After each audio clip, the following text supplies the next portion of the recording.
If I had to bet my house on 7 players in fantasy football this year, it would be the guys in this video, because every single one of them has a rock solid floor and, more importantly, league winning upside. And I'm gonna break it all down for you in this video so you can dominate your drafts and schmack around your league mates. If you're not familiar, I'm Sal Vetri and I've helped people for nearly 8 years win their fantasy leagues, and I plan to do the same for you in this video. And let's start it off with Kenneth Walker, who had a roller coaster season, you can say, in 2024. This is a guy who had a lot of different games, right? He had some breakout games that we'll get into, but then there were games of low efficiency, games where he left early multiple times with injuries and it became frustrating. But when you zoom out, you see that despite all of these downsides, including a bad offensive line and an offensive environment at times that was a little bit shaky, he still was a top 12 running back, an RB1 for fantasy football, averaging 16.5 fantasy points per game, probably and was the best season of his career. And here's the kicker. When you remove the games that this guy got injured, meaning that he left early, so it obviously impacts his points per game, he was averaging over 17 points per game in those contests, which would have put him in the same tier of running back as a top 10 guy on the season, like a Josh Jacobs or a Jonathan Taylor. We could zoom out even more and look at his overall opportunities with the Seahawks last year. He ranked top 12 in snap share and 11th in opportunity share, so he was a borderline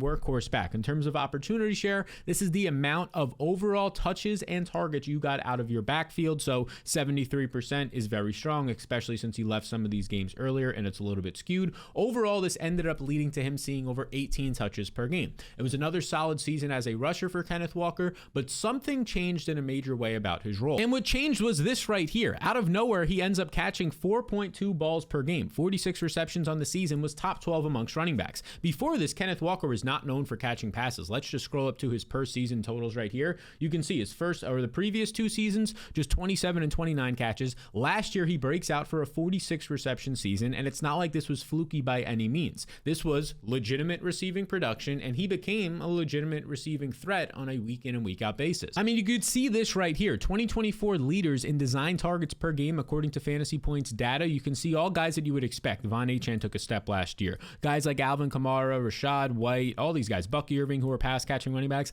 And then Kenneth Walker sneaks in here, tied for top 5 in the NFL amongst running backs in design targets, meaning that they designed those plays for him. It wasn't just a check down because the quarterback went through all the progressions and there was nobody else available downfield. I mean, this dude was on a 15-game pace if he would have stayed healthy for 63 catches and 400 receiving yards, over 400 receiving yards, 60 plus catches. That's like Alvin Kamara territory. So he improved as a receiver. He was good as a rusher, despite his run blocking last year by the Seahawks being pretty terrible. 24th overall in run blocking when you include their overall pass protection as well and pressure rating. This was a bottom 5 offensive line last year, but despite a terrible offensive line that ranked bottom 3 in pressure, 3rd worst in yards before contact created. So Kenneth Walker basically was bottom 3 in the NFL in terms of having open running lanes. Despite that, Kenneth Walker found success because, as you can see right here, he just started to create on his own. In terms of Fantasy Points data, the most elusive running backs last year in the NFL, which is defined as running back leaders by missed tackles forced per attempt, so how many tackles they broke per touch that they had, Kenneth Walker led the NFL last year, up there with broken tackle guys that we know like Derrick Henry, Bucky Irving, Bijan Robinson. It was Kenneth Walker who was creating yards and extra contact or yards after contact on his own, independent of a bad offensive line. In fact, there was only 2 running backs, as David points out here, Guru FF World on Twitter, there were only 2 running backs who had 150 carries and gained more than 70% of their yards after contact.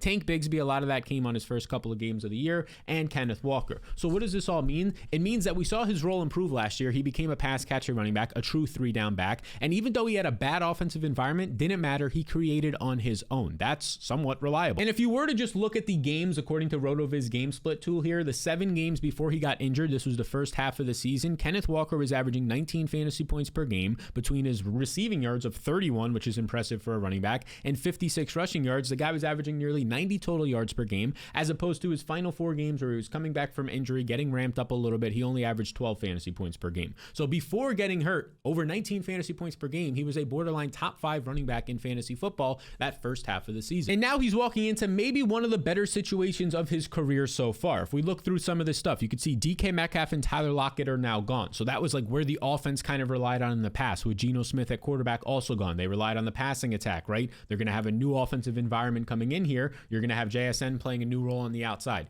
Cooper Kupp coming in the slot, Clint Kubiak, a new offensive coordinator, a new quarterback in Sam Darnold. But the one stable piece is Kenneth Walker in the backfield. Like, it's Kenneth Walker and Zach Charbonnet who are like the only guys who are going to come back into this offense knowing their role. Of course, JSN is still there, but he's going to have to go from being mostly a slot, most likely, to seeing a lot more time on the outside. And some people might say, oh, but Zach Charbonnet is a great backup. Anytime he comes in with Kenneth Walker is out, he produces. And that's completely right. He's athletic. He's productive. He was a workhorse running back at UCLA in college. He's athletic. But here's the thing. Anytime Kenneth Walker has missed time in the past, Charbonnet has been lights out, and then Kenneth Walker comes back and regains the job. He's just the better pure runner, and coaches trust him, at least so far, multiple coaching staffs and more. And this was a really interesting stat by Guru FF World on Twitter. He says, do you know Zach Charbonnet didn't see more than 10 touches in a single game when Kenneth Walker played last season? Zach Charbonnet, of course, had more than 10 touches in some other games, but in those games, it was when Kenneth Walker was out, and he was a great backup. Maybe you want to handcuff him. Maybe you want to take him late in case Kenneth Walker misses time. But in terms of whose backfield this is, sure, there's a new offensive coordinator there in Clint Kubiak. Things could change.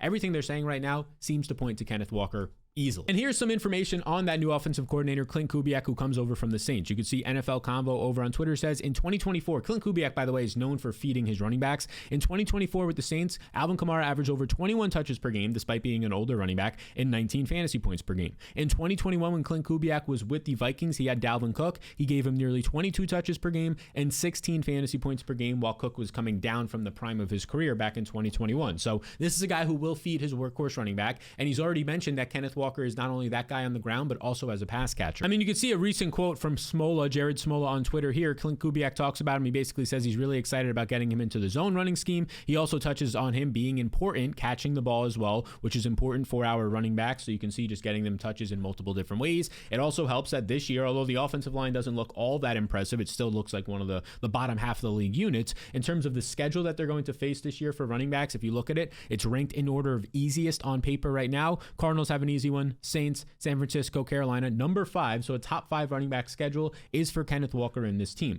I would expect them with Clint Kubiak, with the personnel that they currently have, to try and lean on that running game and the talented Walker out of the backfield. And I think there's a really good chance that this guy, when you can get him in like round, let's show you right now actually, you can get this guy currently in round 4, the end of round 4 of your fantasy drafts, meaning sometimes he falls a couple picks and lands in round 5. There's not a better upside player, in my opinion, in round 5 at the running back position who can finish as probably a top 5 overall player, because that's what he was projecting for last year before injury, than Kenneth Walker. I think this is somebody that I feel comfortable betting my quote-unquote house on in fantasy this year. And if we go to the quarterback position, I feel really comfortable with Brock Purdy, especially based on where he currently goes in fantasy drafts. Like, let's not get it twisted. Last year, Brock Purdy dealt with a lot of things. He dealt with some injuries to his entire team, basically, bad weather games. He still finished as a top 10 quarterback for the second straight season, as you can see right here. Also, in his rookie season, in the games that he actually started and completed, he was a top 10 quarterback as well. So this guy's always been a top 10 quarterback on a per game basis for fantasy football in the NFL. And if you take out the first couple of games last year where he had some bad touchdown luck going his way, and they had to kind of on week 1 on the fly not have Christian McCaffrey, the final 13 games of the season for Brock Purdy, over 21 fantasy points per game. So that's obviously fantastic. And he was a top 5 quarterback during this stretch, 255 passing yards per game, quietly as well, ended up getting you some rushing production, had 5 rushing touchdowns. That's great. Over 20 rushing yards per game is above average for the quarterback position. That's why he ranked 11th in quarterback rushing yards last year. And keep in mind, he ranked 11th while missing some time as well due to some injuries. And this isn't just some system quarterback, although he's in a great system with the 49ers and Kyle Shanahan and a lot of playmakers around him. This is a guy who can create on his own, because Brock Purdy over the last 3 seasons, and this includes Brock Purdy's rookie year, right? Over these last 3 seasons, he ranks top 6 in the NFL right here, 6th overall in fantasy points per drop back. So that includes your rushing and includes your passing, all your touchdowns, your efficiency,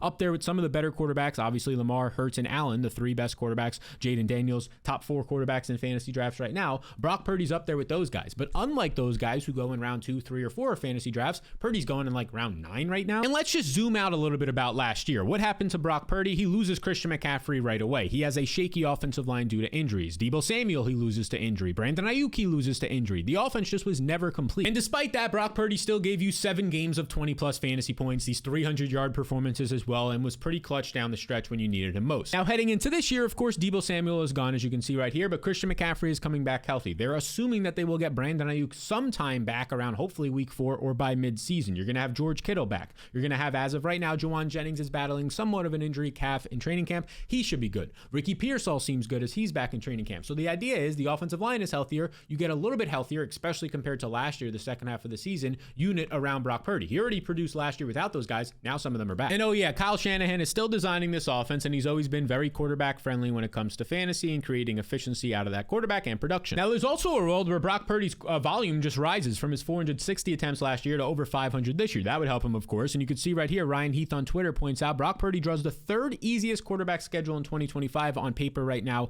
entering the season. So this is a very interesting spot. He also points out Purdy averages 20.3 fantasy points per game in wins over the past 3 seasons. Of course, the 49ers projected for some of the most points and the most wins this year. As you see right here, they're basically tied for the most points in the NFL. The Bills, the Ravens, and the 49ers are all 3 of the only teams in the league projected to average over 25 points per game. If your quarterback's leading the team projected for top 25 or over 25 points per game, that's going to be good. Again, the Bills and the Ravens, their quarterbacks are going in the 2nd or 3rd round of fantasy drafts with Josh Allen and Lamar Jackson. Brock Purdy is going in like round 9 or 10, depending on your league setup. To be more specific, he currently goes as the 100th overall player, which is just disrespectful. A 9th round pick in fantasy drafts. He's going as the quarterback 12 right now, after guys like Jared Goff, which is just crazy to me, around guys like Justin Herbert and Jordan Love, which is just crazy to me. I don't see them having the offense, the same offensive upside, or just the playmakers, or even some of the mobile upside that Brock Purdy could bring to the table. And yeah, he has Kyle Shanahan. Now, if you want to see exactly where I have my top 50 overall players ranked this year, you can check it out completely free with the link in the description below, or you can head to fantasyrankingsfree.com. That is fantasyrankingsfree.com. That will take you to this page where you just enter your email and it'll send those top 50 rankings to you instantly. Just be sure to check your spam and promotional folders in case you don't see them after a couple of minutes.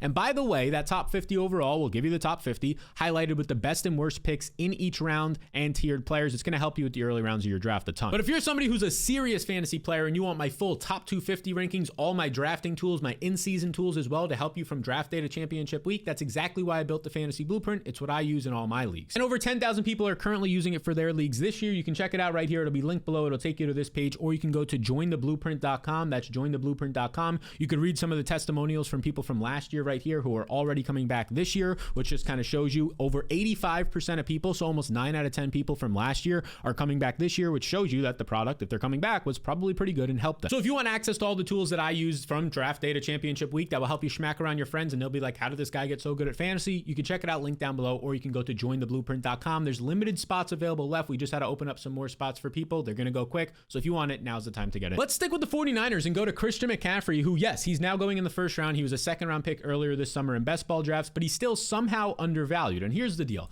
I get it. Christian McCaffrey burned you last year. Maybe you took him number 1 or number 2 overall in your league. And obviously that probably didn't help you win your league or even make the playoffs. Because as you know by now, Christian McCaffrey had Achilles tendonitis in both of his Achilles at one point. Then he came back and he sprained his MCL. So he only played in 3 complete games. He never really looked like himself. And I get it. Like, yeah, sure. Christian McCaffrey, when he only plays in 3 games for you last year, still doesn't look like himself. You're not going to really want to spend another 1st round pick. You'll feel like, fool me once, shame on me. Fool me twice. Or fool me once, shame on you. Fool me twice. Yeah, I'm not going to get fooled again. But here's the thing. Christian McCaffrey was 100% healthy come April. And some people will say, oh, tendonitis in your Achilles, you never heal from that. Yes, you do. It's like, depending on who you are, a 6 to 12 month recovery. And oh yeah, it's almost been 12 months for Christian McCaffrey. It's been about 8. And it seems like as of April, he was already 100% healthy. The GM, John Lynch on Twitter, as KNBR on Twitter points out here, he says, he looks really good to me. He looks bouncy, explosive. Christian McCaffrey likes to work. So, or likes to work here. Here's another quote from a beat reporter in training camp. Chase Sr. says, Christian McCaffrey has looked great during training camp so far. You've probably already seen the clips coming out about Christian McCaffrey, like this one right here, which I'll be honest, this one kind of concerned me a little bit. You see him running down the field. He's running a wheel route of some sort right here. He has to extend completely, which puts a lot of emphasis on those hamstrings and the Achilles, but he seems completely fine doing things that we know Christian McCaffrey can do as we approach week 1. There's no concerns about his health like there was last year at this time. And let's not forget, when Christian McCaffrey is healthy entering a season, the last time he did that was 2023 when he had 24.5 fantasy points per game, RB1 by a mile that season with over 2,000 total yards, 21 touchdowns, 67 receptions. Anytime that this guy enters a season healthy, he's either finished as the RB1 or the RB2 in fantasy points every single year. I mean, the dude averages 114 total yards per game in his career, and that also includes the games last year where he wasn't himself or he left early with that sprained MCL. Here's another tweet just to show you how good, and this is from Urza Solomon on Twitter. It's like people forget what a fully healthy Christian McCaffrey does for fantasy season. I get it. A lot of people were burned by him last year, so it makes sense. 2023, we talked about over those 2,000 total yards. 2022, the year before that, let's not forget when he had almost 2,000 total yards again. The year before, or a couple of years before that, before injuries in 2019, oh yeah, the guy went for 2,300 total yards, 1,000 receiving yards, 1,000 rushing yards, 19 touchdowns, arguably the best fantasy season we have ever seen. Those are the last 3 times he entered a season healthy, and all 3 of those times was the RB1 or RB2, and almost put up, on average, he had over 2,000 total yards. And now he's in an offense that just flat out needs him. Deebo Samuel is gone. That probably takes away some some backfield touches and screens that Debo would have seen. Jordan Mason, who would have been by far his biggest competition this year, Christian McCaffrey, although, competition with quotes around it. Not really anybody is coming out here if McCaffrey is healthy and is competition, but Mason maybe sees some goal line touches or gives him a breather. It was a good back last year. He's now gone. They bring in a rookie in Jordan James. Isaac Correndo, I know, is still there, but mostly just a backup. Brandon Ayuk is dealing with injuries to start the year. Juwan Jennings has this calf injury in camp. We'll see if he can get back out there, but right now they need Christian McCaffrey. They're going to lean on him, which is literally the same setup that we saw back in 2022 and 2023 when they fed him. They leaned on him a ton, right? There's not really anybody out here. I like Isaac Correndo as a later round rookie, either a handcuff or a stash in case McCaffrey, who's now approaching 30 years old, deals with some injuries. But this is a guy in McCaffrey right now who we've seen it so many times in his career, so many 25 plus point games. He's only still 29 years old. It's not like he's already 30 or 31. I don't want to say only 29 because that makes him seem, well, relatively, he's young. He's my age. That would make me seem extremely old at 29 years old.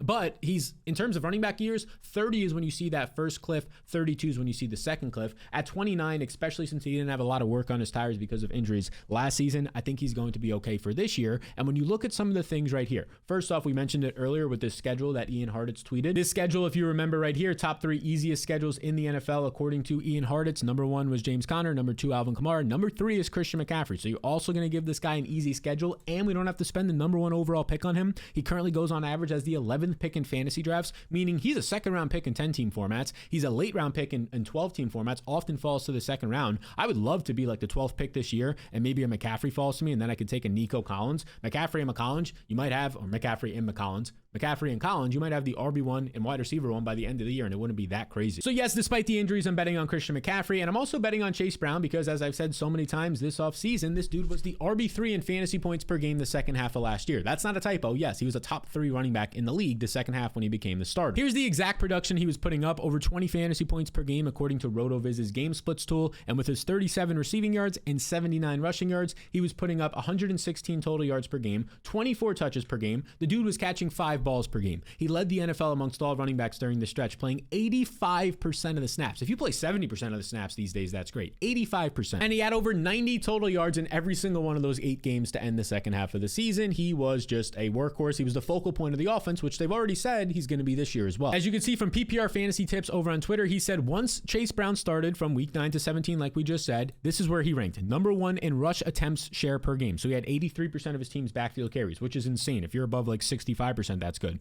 Number 2 amongst all running backs in route participation. He ran a route on 62% of his team's dropbacks. Again, fantastic. So he wasn't blocking that much. He was out there running routes. And his target share was top 5 in the NFL, getting a ton of check down targets from Joe Burrow because the offensive line wasn't good. They were playing from behind because the defense wasn't all that good. And odds are that same formula is going to happen again this year. Not a great offensive line, not that much improved of a defense. And when you look at the competition, this is the competition. They bring in a veteran in Samaje Perine to return to the team. He's turning 30 years old. And then a late round rookie in Taj Brooks. Yeah, this is not competition for Chase Brown based on what he did last year. They just recently released Zach Moss, who might have been the biggest competition threat. He was supposed to be last year, but he injured his neck, still dealing with injuries. They ended up releasing him. And all the coach speak right now in training camp is that this guy, Chase Brown, is their guy. Offensive coordinator Dan Pitcher said Chase Brown will be one of the focal points of the offense this year. He would then go on to say right here, according to a Yahoo Fantasy tweet, Chase Brown is going to be by the end of the season a household name. I think he already is, but he's everything Austin Eckler was. You all know who he is. So everything Austin Eckler was, what was Austin Eckler? A very efficient runner on the ground,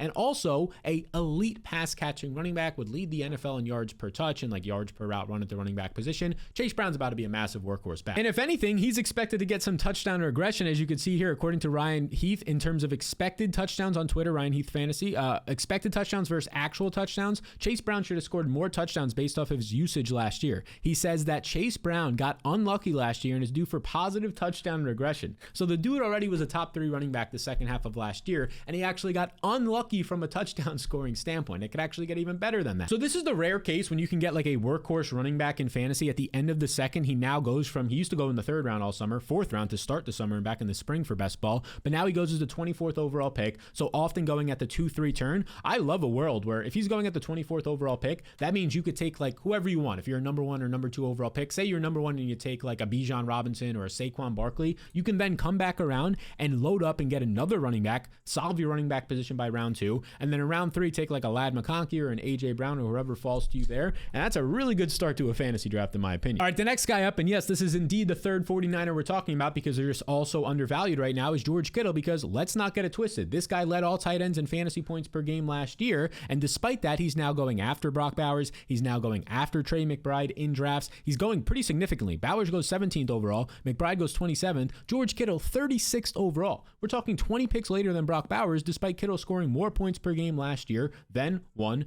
Mr. Brock Bowers. And I get it. Bowers had a great year. He's entering year 2 with a quarterback upgrade. I understand the reasons for that. But let's not forget that George Kittle very quietly last year put up 1,100 receiving yards. That's third most amongst tight ends. He was number 2 in yards after the catch. His efficiency, he led every single tight end with 3.1 yards per route run, right? All of these things look amazing. That also includes some games where Brock Purdy was hurt and there was backup quarterbacks in there. That includes the game later in the season when they played in like a monsoon game that was just raining and nobody can get any offensive production in. Despite all of that, George Kittle still produced, and now he enters this year as one of the most consistent tight ends in fantasy. Just check this out. Kittle's point per game finishes number 1 last year. Number 6 was a down year for him the year before that, because then look at this: 2nd, 4th, 3rd, 1st, 3rd. This is over the last 7 years. The guy is averaging a top 3 fantasy finish, and that's during that time having to compete with like some of the best tight ends of all time, like a Travis Kelce. So Kittle was the number 1 tight end overall last year, and now you're getting no Deebo Samuel. You're getting Brandon Ayuk starting the season banged up and injured, and in terms of the replacements that he's going to have to come in and compete with, Juwan Jennings, who already broke out last year, and Kittle was competing with him, still the number 1 tight end despite that, and then Ricky Pearsall, who has a lot of high hopes for him, but it's not like we can come out here and say Ricky Pearsall's automatically. I know he ended last year hot the last 2 games, but we can't just assume that Ricky Pearsall all of a sudden is going to come out and be a guy who can command like a 27% target share.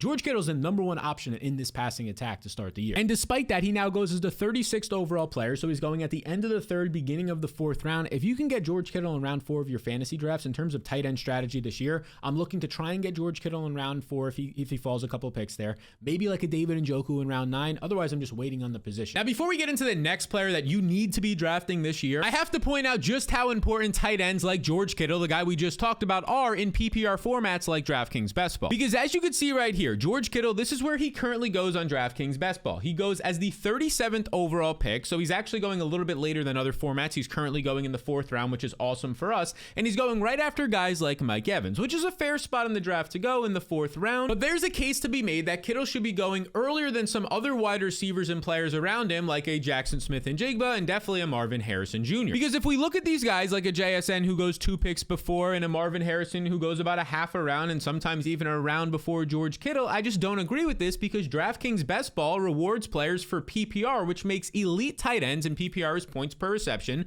It makes elite tight ends even more valuable because they separate themselves more from the non-elite tight ends that much more. And that's the kind of edge that Kittle gives you, because he has the ability in his offense, the 49ers, who no longer have Deebo, who have a banged up Brandon Ayuk, he has the ability there to go out and be a high volume pass catcher in his offense. Imagine a world where George Kittle is catching 80 to 90 balls this year and the non-elite tight ends are only at 40. That's a massive gap. Now, I've teamed up with DraftKings and I've been drafting George Kittle this summer in round 4 whenever I get the chance. Now, if you're not familiar, DraftKings Best Ball is a fantasy game type where you draft your team once, no waivers, no trades, and no setting your lineups. And honestly, that's what makes DraftKings Best Ball so fun. It's the best part of fantasy. You just draft your team once and then watch it ride all season. I just wanted to make sure I said that about Kittle specifically on these PPR formats. Now let's get into the next player. Next up, I want to talk about Calvin Ridley, whose 2024 season, I'll be honest, on the surface, it doesn't look great, but you also have to take into account he was playing on the Titans, who ended up having the number 1 overall pick. They weren't a good offense. They did not have good quarterbacks, which is why Calvin Ridley ranked 36th, his worst season ever in the NFL, averaging just 11.7 fantasy points per game at the wide receiver position. But despite this, if you come down and you look at it, he was still producing last year in certain ways. He led the NFL in air yards in terms of downfield targets and usage. He ranked top 3 in deep targets, 3rd overall. But the problem for Calvin Ridley, only 59% of his targets were catchable. 59. That ranked 97th in the NFL. He was not getting accurate targets. So this was some atrocious quarterback play, but despite this, over the last 11 games when Will Levis left for some time and we saw Mason Rudolph and then Will Levis came back, he still averaged 14.2 fantasy points per game, 75 receiving yards per game, and 7.8 targets per game, which is pretty respectable. 14 fantasy points per game during that stretch is like a borderline top 25 wide receiver in fantasy, which is a wide receiver 2 or a flex option for you. He was useful. And now, honestly, everything changes for this team heading into this year. First off, the biggest thing, they take Cam Ward with the 1st round pick, the number 1 overall pick in the NFL draft, so we're hoping for a quarterback upgrade, of course, right? We're talking about an offensive line that gets Kevin Zeitler, a great guard despite the age. They get Dan Moore as well. They add some pieces in the draft, so we're hoping that the offensive line improves. So improved offensive line, improved quarterback. We're going to get a new coach in here who Calvin Ridley has played with in the past during his time in Jacksonville. And oh yeah, last year Cam Ward of throws of 15 plus air yards downfield, his EPA was .73, one of the highest in the league, a 128 passer rating, top 5 in college football, 16 touchdowns to 2 interceptions. I bring up that downfield passing because last year Calvin Ridley was used downfield, third most deep targets. He just had inaccurate targets. If he sees a little bit more accuracy on those targets, he could have some big upside weeks, or at least a couple of more big upside plays. And I'd be remiss if I just didn't bring up the competition here. What are you talking about with Calvin Ridley? You're talking about competition in Tyler Lockett at this point in his career? Not concerned. Van Jefferson has never been a threat to earn targets in the NFL. Alec Imanor, a late round rookie, I'm not concerned about him, right? Who else is in here? Chamir Deek, another rookie they had, not concerned. James Proche, bounced around the NFL. The only competition is going to be Chigakonku, who I actually think is an interesting late round tight end option. But if we're talking about a tight end in Chigakonku, who for the most part, outside of a couple of flashes early in his career with yards per out run efficiency, for the most part has never been a threat to earn a lot of targets, nobody here is taking targets away from Calvin Ridley. I think at minimum, Ridley's going to see probably 120 targets with the upside to see like 150 plus. It kind of reminds me of Terry McLaurin entering last year. Terry McLaurin in the past had always been cursed by quarterbacks. If you're talking about his fantasy finishes, you get seasons like this where he was the wide receiver 34, right? Ridley last year, the wide receiver 36, but then he becomes a borderline top 12 wide receiver because he gets a quarterback upgrade. The offense gets better. They get to the red zones more. He sees a career high 13 touchdowns. This is what I'm kind of thinking of now with Calvin Ridley. These guys approaching 30 years old, but with improved offenses and quarterbacks can be values for you in fantasy, especially where Ridley goes right now, right? He goes as the 76th overall player. We're talking about Calvin Ridley right now. He's not costing you that much. He's costing you like a 7th round pick in fantasy drafts. I think that that's a really nice value. There's not a lot of downside here when he's going outside the top 30 wide receivers. I think that's honestly stealing at ADP. Now, before we get into this next guy that I probably feel the most confident betting my house on this year, make sure you hit that subscribe button. It takes 2 seconds. Just double check if you're subscribed. We're pushing towards 200,000 by the time the season starts. And it honestly, you might not think this, it really goes a long way in helping more people see the content, which only allows me to put out even more content for all of you beautiful people. So be sure to hit that subscribe button. Now, the guy that I feel the most confident in this year, it's going to be Josh Allen. And look, let's just not get it twisted. This guy is a cheat code for fantasy football for so many reasons. If you just look at it over the past couple of years, he's finished as a top 3 quarterback in 3 straight seasons. During that time, averaging over 23 fantasy points per game. And a lot of it has to do with the mobile upside cheat code of quarterbacks, which is the rushing. He had 12 rushing touchdowns last year, second to only Jalen Hurts. And he was pretty close, only 2 behind Jalen Hurts. This dude ended up going for over 500 rushing yards last year, top 5 in the NFL. And by the way, Josh Allen had 12 rushing touchdowns last year, while his own running back, James Cook, had 18 touchdowns. Odds are James Cook isn't having 18 touchdowns this year. You know everything about Josh Allen at this point. He's absolutely dynamic, not only in the red zone, but he has a big arm. He makes the big time throws. As you can see from this Fantasy Points tweet right here, the hero throws, quarterback makes an extraordinary throw that maximizes the result of the play, also known as big time throws by PFF. The leader in the NFL last year, Josh Allen with 22. That probably doesn't shock you. And also last year, the offense that had the most scoring drives, the highest percentages since 2022, Josh Allen, 45% of their drives have been leading to touchdowns or field goals, so that we know that this is an offense that's going to score points. That's backed up by the projections right here by Hayden Winks this season. Most points in the NFL projected, Buffalo Bills for 25.3 points per game. And now entering this year, Josh Allen, again, very similar offense to last year in terms of the coaching staff, the personnel, the offensive line should still be good, and the weapons, they change a little bit. Like, we could look at these weapons in terms of who's changing. Matt Collins is gone. They bring in Josh Palmer. Maybe that's an upgrade we'll end up seeing. Elijah Moore for depth. I don't hate that by any means as well. And you're also going to be getting Keon Coleman entering year 2 in the offense. We're hoping for some big things there. Josh Palmer's currently looking really good in camp, and I think he's a nice late round option for you. And we know Khalil Shakur is their number 1. There's also been reports that last offseason, Dalton Kincaid was dealing with injuries. Maybe he'll be healthier, have less pressure on his shoulders, the former first round pick, their tight end, and maybe he can produce a little bit more than he did last season. And as I mentioned, the Bills offensive line probably takes a step back from last year, but should still be hovering around a top 10 unit, which only helps Josh Allen. Now, this shouldn't shock you that I feel comfortable recommending Josh Allen, right? There's a reason why he goes in the 2nd or early 3rd round of fantasy drafts. But if you are somebody who's interested in taking elite quarterbacks this year, they all go at the same part of the draft. Josh Allen, Lamar Jackson, Jaden Daniels. Look at this right here. I mean, Josh Allen and Lamar are going back-to-back picks. You scroll down just a couple of picks. Jaden Daniels is also going at the end of the 2nd, beginning of the 3rd round. Jalen Hurts is not that far behind them. These 4 elite quarterbacks all go within like 5 to 10 picks of each other. If I have to take one, I'm just going all the way to the top and getting Josh Allen. So there you go. These are 7 players that I would bet my house on in fantasy this year. Make sure you don't forget to get that free top 50 overall rankings at fantasyrankingsfree.com or with the link in the description below. It will help you with the most important rounds of your drafts, those first 4 to 5. You can't afford to mess those up. And speaking of messing up, most fantasy players are messing up the wide receiver position this year. They're drafting the wrong guys. If you want to see the 5 guys you should be drafting instead, you can check out this lovely video right here. I think it's going to help you out a ton.